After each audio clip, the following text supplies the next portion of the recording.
there's a little accent in a talk, if there's a little wiggle in a walk, oh boy, that's my doll. A fantastic performer, a great seller of songs, a great storyteller in terms of songs, and just a great man. That's my doll. You said that's show business, and there's Frankie Vaughan. What an example to be able to give people.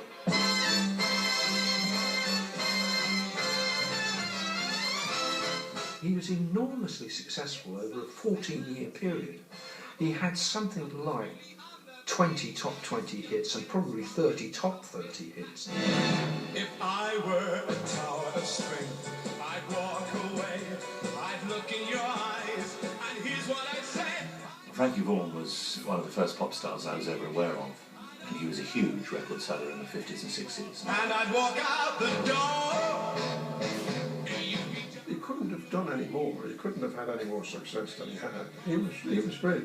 He was one of the great singing stars that we've had. Behind the green door, don't you want that do run and laugh behind the green door? When you walk in the garden of Eden. Whenever his name is mentioned, people always start with a smile and go, "Ah, yeah, Frankie." And a voice in the garden of Eden. Frankie was always gentle and nice. We're lucky people to have known him. Hello, Dolly, this is Frank, Dolly. That stage was his home.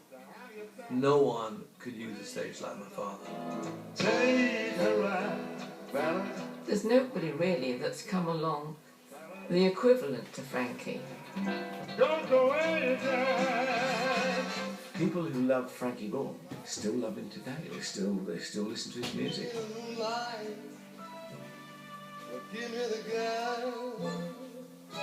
They did all idolise him, and he used to have women throwing themselves at him. But then again, I thought, what a compliment to me that my husband is desirable.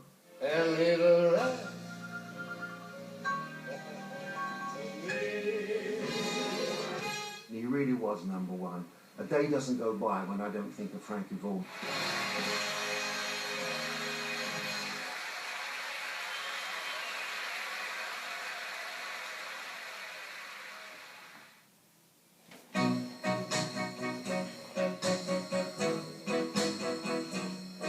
The heart of a man is a secret that no one can ever explain.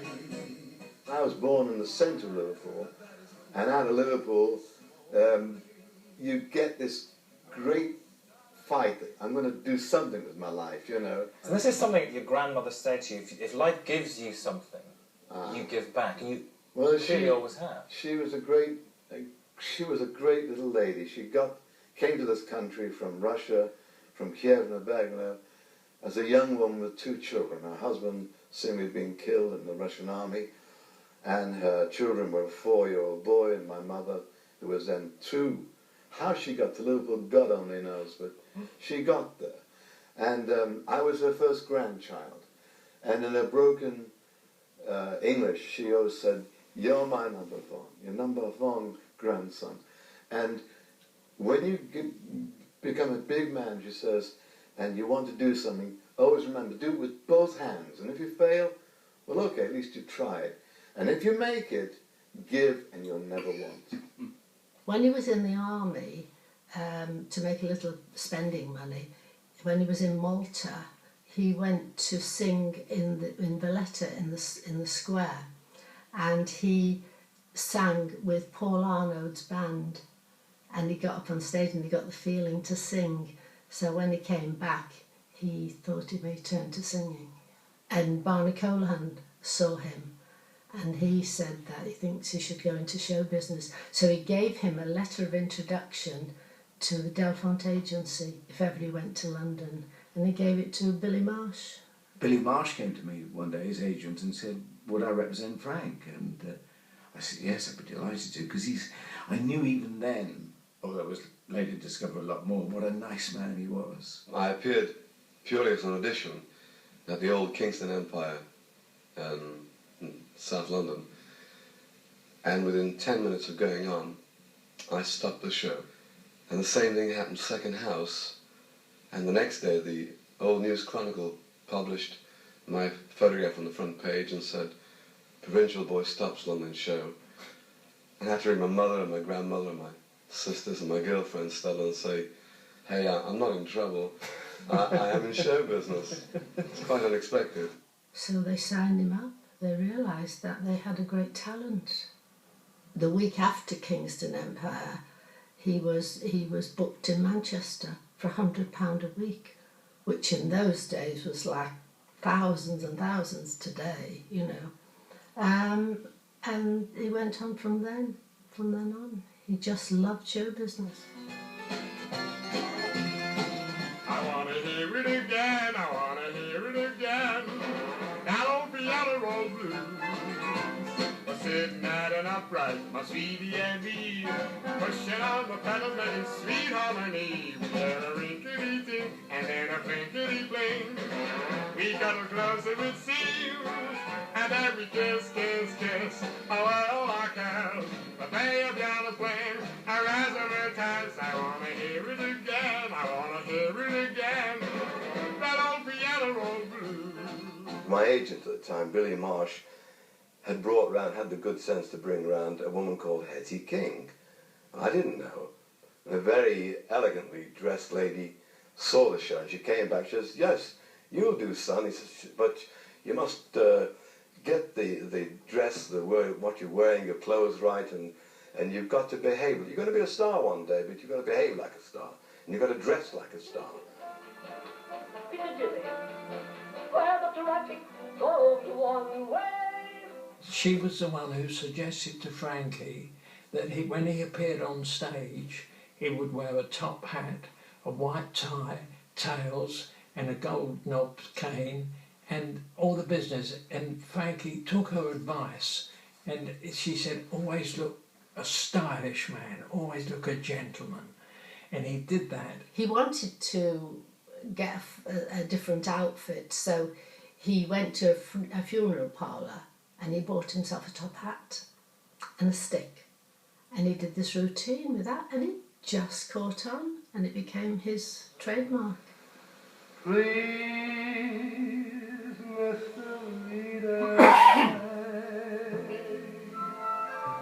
your lilting melody, ragtime, jazz time swing, many more things that helps me ease the pain that solitude can bring. First time I saw Frankie Vaughan, we went to the Pavilion Theatre in Lodge Lane in Liverpool, and he came on. Drape suit, great hair, and I can see him now, "When the moon's upset, he doesn't fret," and he sang in, I think he just got Green Door out, or one of his early hits. And he looked like one of the lads, and he was great. He was not just a good-looking man, but he had something in common with Elvis Presley in that he carried himself well.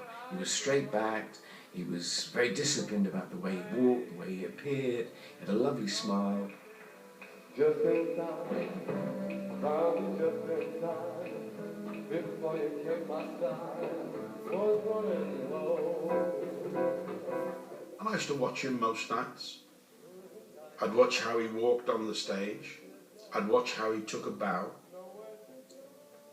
He could twirl a hat, which was very hard to do. You put the topper on and do, "Does your mother know you're out, Cecilia?" Well, the crowd, they'd eat out of his hand. "Does your mother know you're out?" And he'd go, they'd all go, "Cecilia." How's about a little kiss?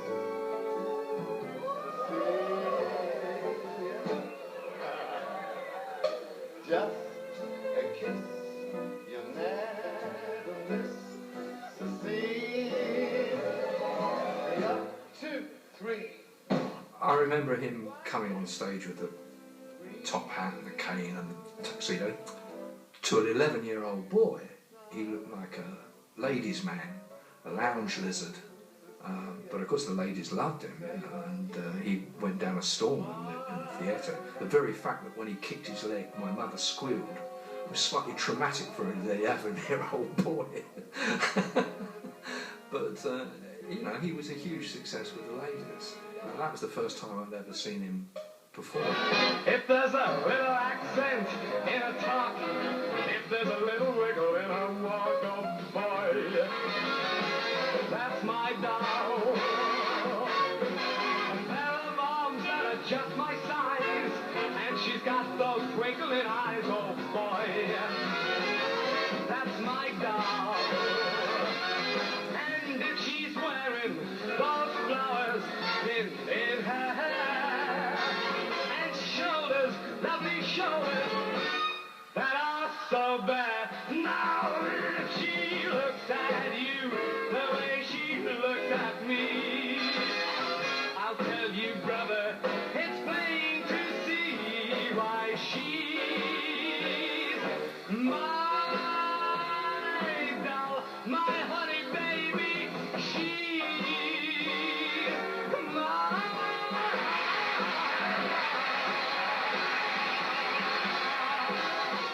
Give me the moonlight, give me the girl, and leave the rest.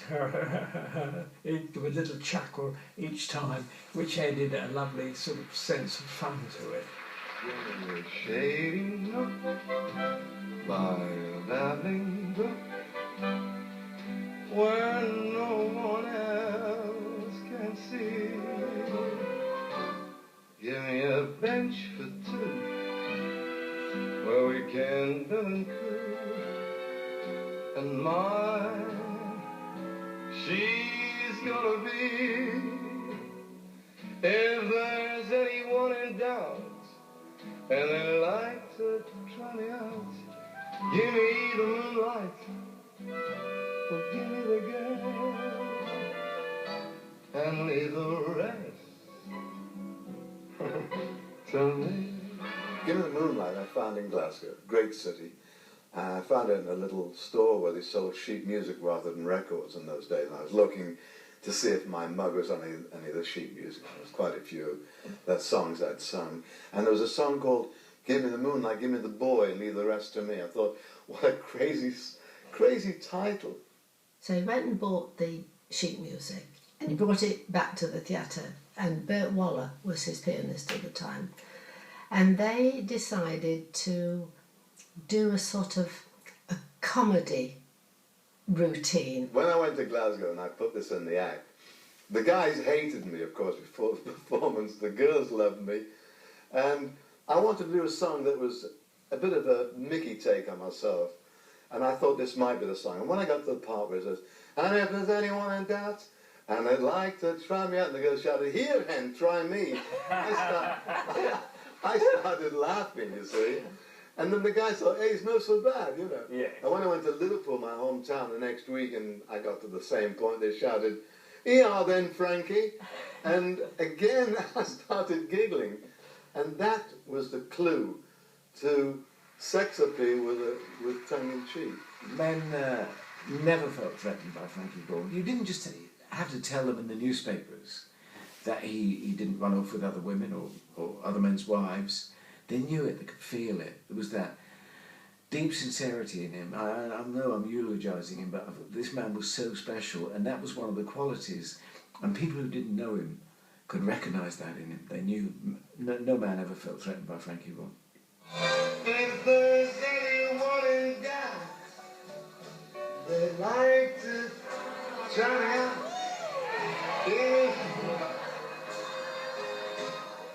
Give me the girl and leave the rest. Tell me. He made it a great song because it was absolutely identified with him. And he had every kick and every nuance and every look of the eyes and every, flick of a hand, flick of a leg, flick of anything. He had it off pat. So when he went into that particular song, the place would erupt even more. It was his song. He made it his own. It was a perfect song for him. He could use his with hat and just the way he worked on stage. And that's what people always remember you by. No matter what else you sang, or probably sang better, that's the song they remember you for. And you always have to sing it no matter where you are. Frank was a great, great performer because he felt the songs. He didn't just go out and do an act. You know, when he could have sung a song 500 times, and when he sang it for the 500th, it would still bring tears. He loved the lyrics, he felt the lyrics, and this was a truly emotional singer.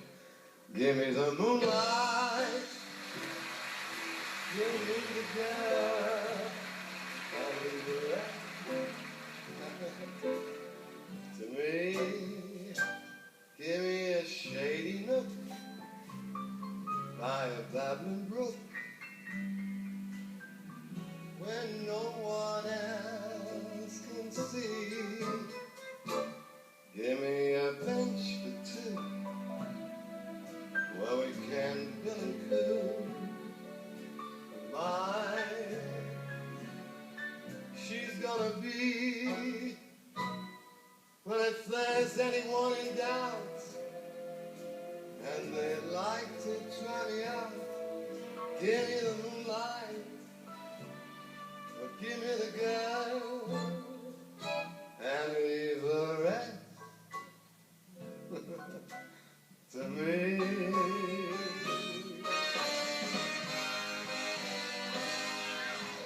Give me the girl,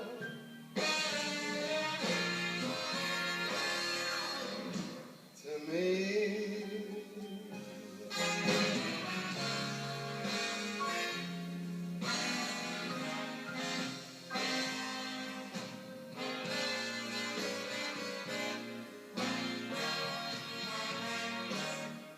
Give me a bench for two, where we can bill and coo. Mine, she's gonna be,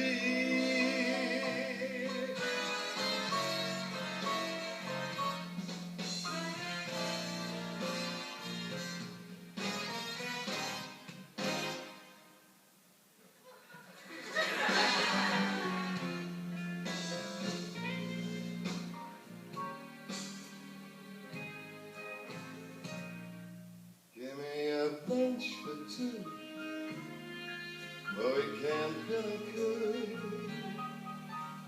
Mine, she's gonna be, but if there's anyone in doubt, and they'd like to try me out, give me the moonlight, give me the girl, and leave the rest to me.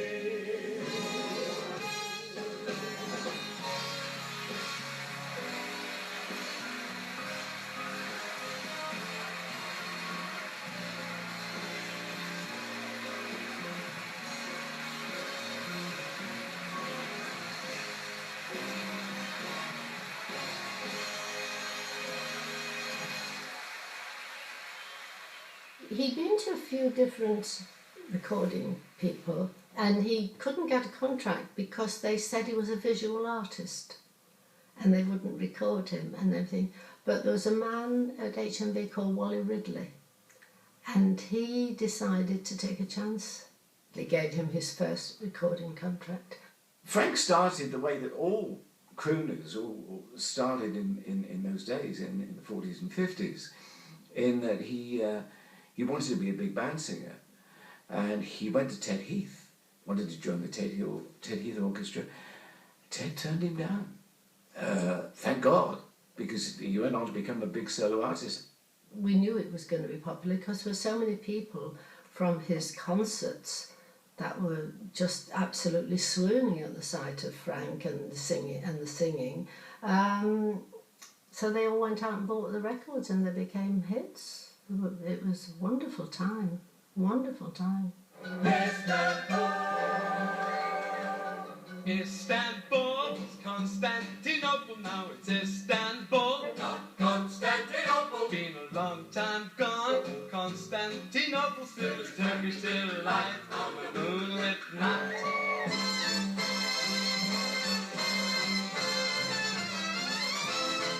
Gather round, you chicks of 17. My boy Flat Top is really on the beam. He's young and strong, his top is flat.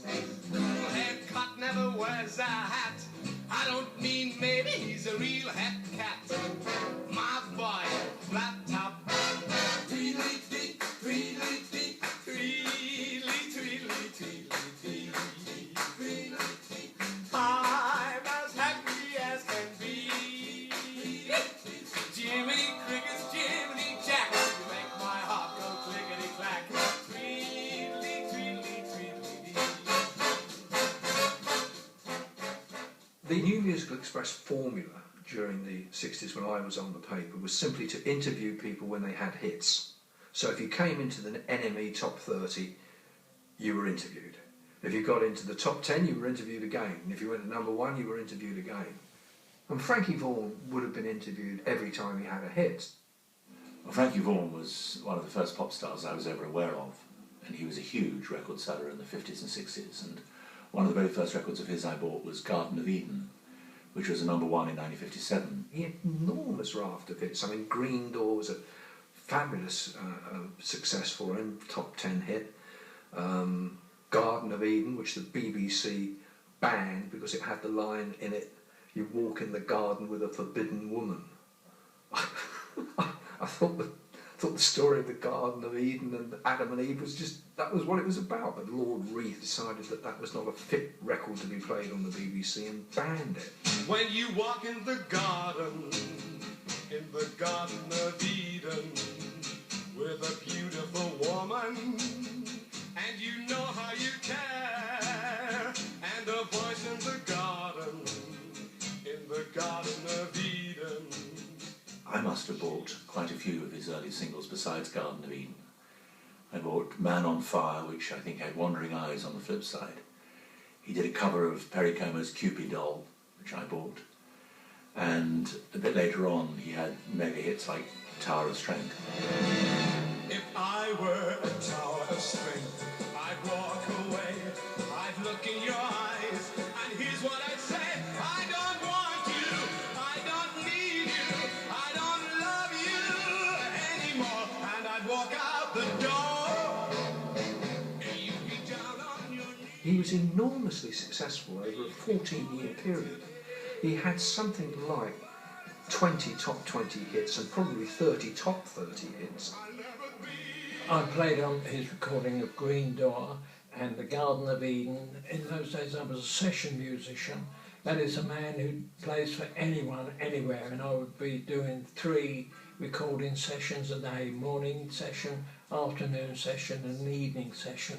And as I say, I played several times on Frankie's records.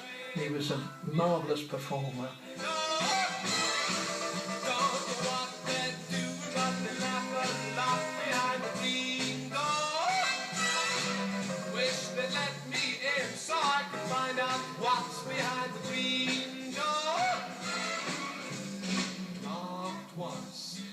He clearly wasn't quite rock and roll. He always seemed to be an adult entertainer, unlike, say, Tommy Steele, who eventually became an adult entertainer, but when he started out was aiming straight at the kids. But on the other hand, the youngsters like me, who were 11, 12, still bought his records because he had a good ear for a good song. And when he got his hands on a really good song like Tower of Strength or Garden of Eden, a good pop ballad, there was no one really better than Frankie to interpret it.